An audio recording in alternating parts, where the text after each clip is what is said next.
mean, you've taught me and Ryan, as we were kind of, joining First Equity in our years, we weren't, the staff that we were, now, even, 2, 3 years ago. So, it was a lot of hands-on stuff, learning from you guys, learning from Anthony and Corey. And, one big thing that you always stress with us, and you said it in your answer before, is knowing the whole entire process. Like you said, I'm an investor. I've bought these loans back. I've gone through foreclosures. I'm now on the lending side, and we're still new. We're still getting our grips on on everything.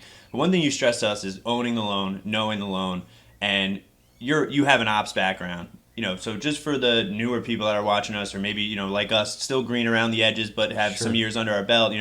Owning the loan. What does that mean to you when you're working with somebody, and how did your experience and everything you just told us help you do that? Yeah, it's a good point. I mean, you said it perfectly. That just having that ops background, I'm in definitely much more of a sales role now. Working with you guys, and trying to obviously always be out there generating new business, but having an understanding of what it takes full life cycle in anything, whether it's when you're buying a piece of real estate, well, okay, how does that process work? And I've always been intrigued and interested in wanting to know all the little nuances of the process. So if you're buying a house, okay, well, what do you need to do to take me from putting my offer in to getting it closed? If you're, originating a loan, what's the process from the time a borrower comes to you and says, I'm interested in buying this property and I need financing. Okay, well, what does it take to get from start to finish? Right. And knowing all those points of all the steps along the way. And I think it's just when you know what everyone's role is, whether it be from a title agent to an attorney to a home inspector, an appraiser. There's so many pieces that are